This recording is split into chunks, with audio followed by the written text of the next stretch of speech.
Good morning and welcome to Apple Park. Today I am proud to unveil the October recap for COCO Digital, filmed through the new iPhone 17. Let's take a look. Alright, jokes aside, I'm not usually the kind of person who upgrades their phone every year, but ever since I started my own business, I basically haven't been able to put the phone down.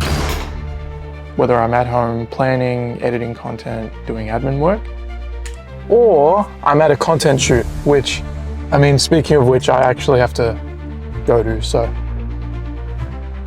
These run and gun situations are normal, but no two shoots are ever the same. Sometimes I barely have time to edit. Other times, I've got hours to spare. Now, the 12 Pro just wasn't cutting it anymore, so that's why I upgraded to the 17.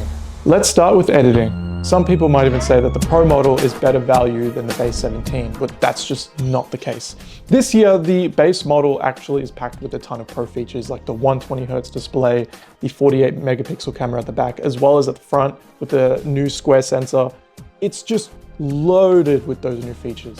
In my opinion, it's just the best value for money. It would be stupid not to go with the base model, especially as a small business owner.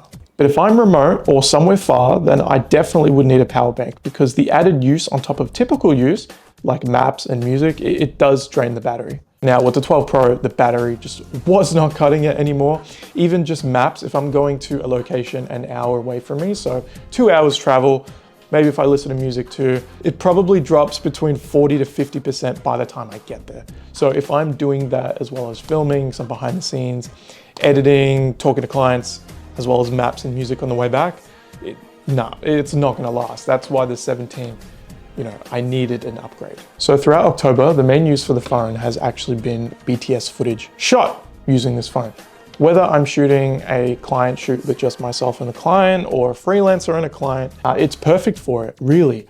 The front center stage camera is perfect for those selfie moments if I want to capture myself, equipment, the client, whatever. Because I can hold it vertically, so portrait, and then I can switch to landscape. It's perfect for those situations. Now, what you've been waiting for, let's heavily focus on the dual capture feature for the iPhone 17.